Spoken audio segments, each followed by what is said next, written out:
جتنی بھی ہماری وجہ سے اس میں کنٹریبیوشن ہوتی ہے اس کو ایٹ لیسٹ ہم کوشش کریں گے کہ آنے والے سال سے پہلے کم کر لیں.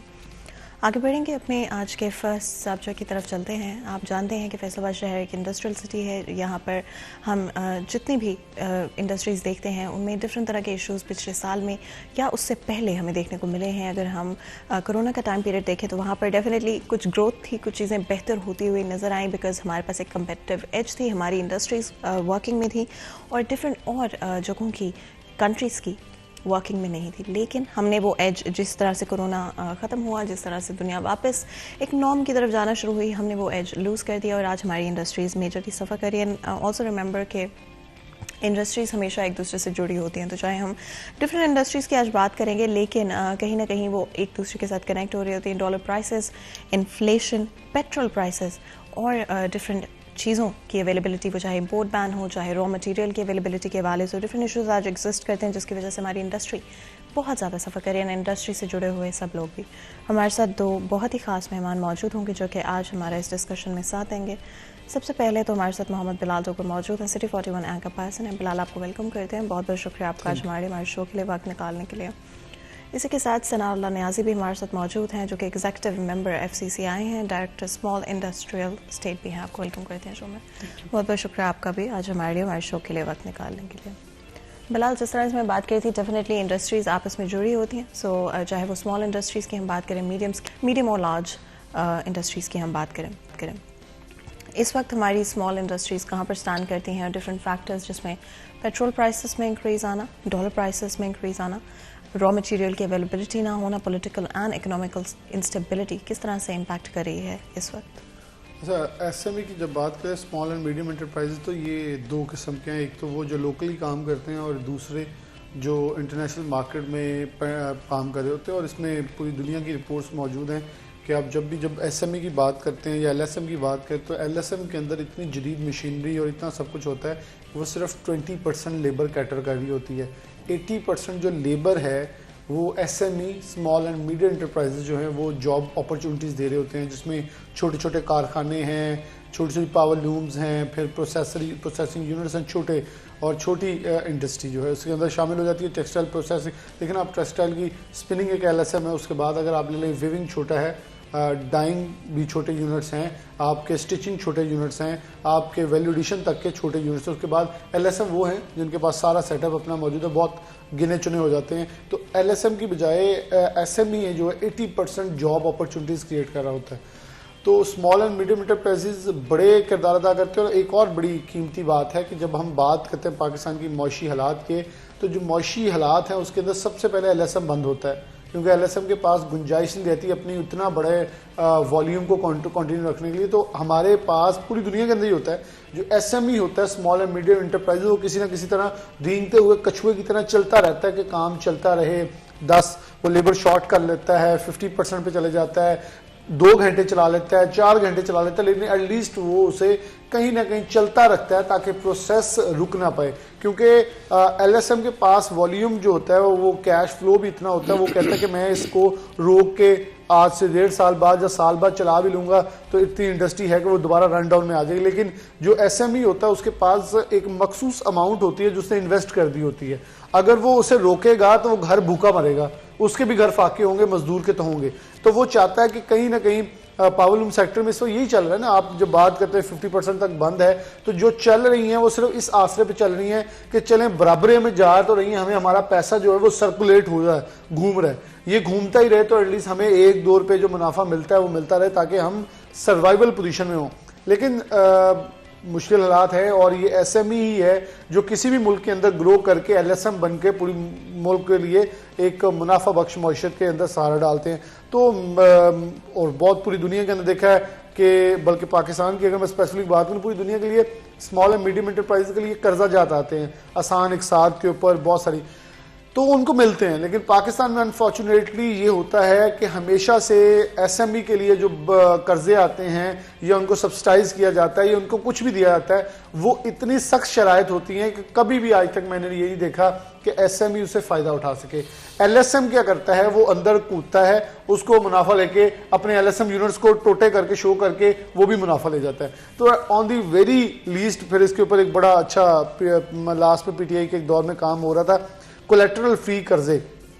ایل ایس ایم کو یہ کہا جاتا ہے کہ جو مشینری آپ منگوا رہے ہیں اس کے مقابلے میں آپ کوئی چیز گروی رکھوا دیں, جبکہ ایل ایس ایم کے پاس ایک گھر ہوتا ہے یا ایک فیکٹری یا وہ مشینری وہی گروی چلی جاتی ہے, تو اس کے پاس کھونے کے لیے کچھ بھی نہیں ہوتا, وہ آن دی اسٹیک ہوتا ہے ہر چیز کے اوپر. جبکہ ایل ایس ایم کے پاس بہت کچھ چیزیں ہوتی ہیں, انہیں انڈسٹریل اچھا انہیں یہاں تک اجازت دے دی جاتی ہے کہ آپ 2% دے دیں سود, اور جو بھی آپ اس کے انٹرسٹ دے دیں اس کے مقابلے میں آپ کو کچھ بھی نہیں رکھنا پڑتا.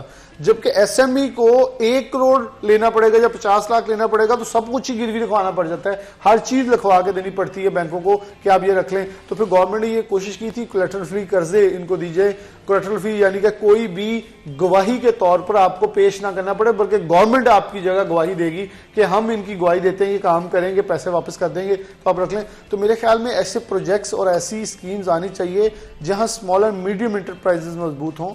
فیصل آباد کے اندر بہت بڑے بڑے نام بیٹھے ہیں اس وقت, جس میں آپ کلاش لے لیں, صداقت لے لیں, ایم ٹی ایم لے لیں, یہ سب ایس ایم ای سے جا کے آج بڑے بڑے ایل ایس ایم گروپ پر پاکستان کے جو ٹاپ 10 ٹاپ 20 کے اندر اس وقت ایکسپورٹرز ہیں. تو میرے خیال میں پاکستان کے اندر فیصل آباد کے اندر بہت ساری موجود ہے, اور میرے خیال میں ثناء اللہ نیازی صاحب جہاں سے بیٹھے ہیں جس سیکٹر سے, وہاں سے بہت بڑی بڑی انڈسٹری ہے جو کہ میاں آفتاب لوگ تھے, ایل ایس ایم بنے ہیں, بہت بڑے بڑے نام ہیں جو کہ بالکل ایس ایم ای سے شروع ہوئے ہیں. محمد طیب ان کے ساتھ ایگزیکٹو ممبر بھی ہیں, وہ ایکسپورٹر بن گئے. کمرشل ایکسپورٹرز کی ایک لمبی فہرست ہے جو یہاں سے ان کے اس یونٹ سے اٹھے ہیں جو اسمال انڈسٹریل اسٹیٹ ہے, اور پھر وہ اپنی انڈسٹری کمرشل ایکسپورٹر سے خود ایک باقاعدہ ایکسپورٹر بن کے اپنی فیکٹریاں لگا کے سامنے آئے ہیں. اگر آپ بتانا چاہیں, because of course being in the industry آپ کو شاید زیادہ معلوم ہوگا کہ کس طرح کا ماحول ہے, کس طرح کی چیزوں سے امپیکٹ ہو رہے ہیں, لیبر کے کیا اس وقت صورتحال. بسم اللہ الرحمن الرحیم. شکریہ جی. جیسے بلال صاحب نے بات کی جی ایس ایم ای سیکٹر کی, تو basically I am from the same sector, میرا بھی ایس ایم ای ہے, اور اس میں یہ گزارش کروں گا کہ اگر ایس ایم ای سیکٹر نہیں ہو تو ہمارے ایکسپورٹر بھی نہیں چل سکتے. بالکل, کیونکہ S M E is the backbone of the exporters. ہم لوگ جو کچھ پروڈیوس کرتے ہیں وہی ایکسپورٹر استعمال کرتا ہے, اسی کو کر کے اس کو ریپروڈیوس کرتا ہے, ایکسپورٹ کرتا ہے. اور جب تک ایس ایم ای سیکٹر نہیں ہے تو اس وقت تک ہماری ایکسپورٹ بھی نہیں ہے, ہمارا بڑا سیکٹر بھی اس کے بغیر بیکار ہے. لیکن اس کا ڈرا بیک یہ ہے کہ ایس ایم ای سیکٹر کو وہ سہولیات نہیں ہیں جو بڑے کو ہیں. اب ایکسپورٹر جب ایکسپورٹ کرتا ہے اس کو ایکسپورٹ ریبیٹ مل جاتی ہے, اس کو یہ ریفنڈ مل جاتا ہے. اب ہمارا جو حال ہے, ہمارا جو کٹ گیا سو کٹ گیا, ہم ریفنڈ بھی ہمارے پاس نہیں ہے تاکہ ہم اس کو دوبارہ خود سروائیو کر سکیں. اب ایس ایم ای سیکٹر میں آپ دیکھیں تو جتنی جہاں تک میری پنجاب اسمال انڈسٹریز کا تعلق ہے, تو ہمارا نام ہی اسمال انڈسٹریز ہے, ہم تو چھوٹے یونٹ ہیں. وہاں پہ آپ جائیں تو اس وقت میرے خیال سے ہر تیسرا یونٹ آپ کو وہاں بند ملے گا.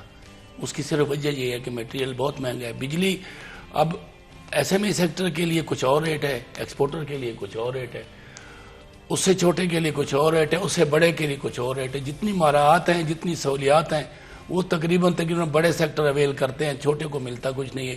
یہی وجہ ہے کہ ایس ایم ای سیکٹر میں بے روزگاری عروج پر ہے. ہمارے یہاں آپ جا کے دیکھیں تقریباً 12 سے 15 ہزار لیبر کام کرتی ہے ہمارے پاس. اس میں آپ جا کے دیکھیں ڈیلی وہاں پہ کیا حالات ہیں. لوگ مارے گلیوں پہ پھر رہے ہیں, فیکٹریوں میں خود بیٹھتے ہیں کہ کام کی تلاش میں, کام ہے جی, کام نہیں ہے جی.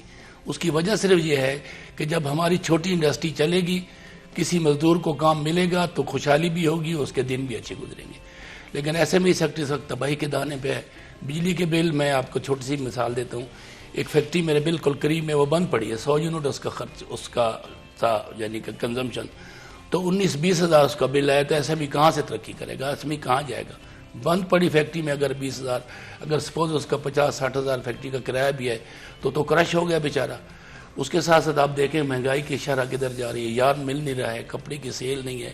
پاور لوم سیکٹر ہمارا 40 سے 50% بند پڑا ہے. پاور لوم اب دیکھیں نا جی, جو بڑا ہے, جس کے بڑا یونٹ ہے سپوز, اب بڑے یونٹ والا تو کچھ نہ سروائیو کر لیتا ہے, چلو 2 دن 4 دن فیکٹری بند بھی ہو گئی. لیکن اس کے پاس جو مزدور کام کرتا ہے وہ کہاں جائے گا, اس کو تو کچھ نہیں ملتا, وہ تو ڈیلی ویجز پہ ہے.